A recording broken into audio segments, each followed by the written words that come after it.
Losing my religion.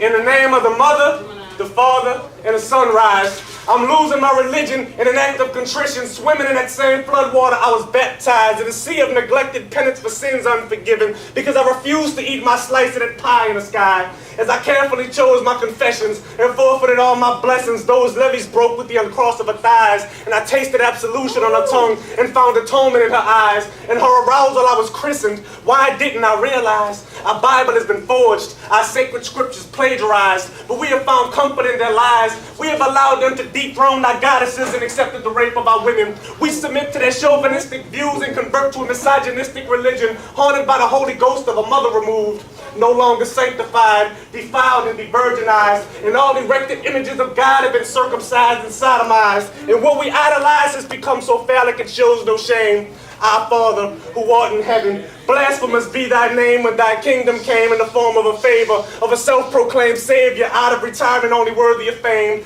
Misguided messiahs recite scriptures of murdered martyrs, Tupac and Biggie, flooded with ice to protect them from hell's fire, but would drown them if they tried to walk on water in the eye of the storm, to proclaim their prophecy divine and their inspiration the same. But their praise has been diverted, our worship has become so vain. Our once profound gospel now so profane, and I found where they hid their proof.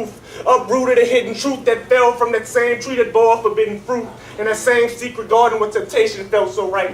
Where Jesus lay with his wife and she showed him the meaning of creation, crucified him at the cross of her thighs, then brought him back to life at the altar of her devotion where he kneeled. Why infidelity is unfaithful. This is your body which is to be given up to me. I am not worthy to receive you, but only say the words and I shall be healed.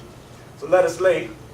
Your religion is malnutrition that needs to prey on those lost souls at the crossroads after the chase. The children have been put to bed, there are no more prayers to say, and those called have already been chosen, there are no more souls to save. So pastors, divert your parishioners away from your resting place. They only intend to rob the sins of the world have already slaughtered God's lamb. So if you be God blessed, then I be goddamn.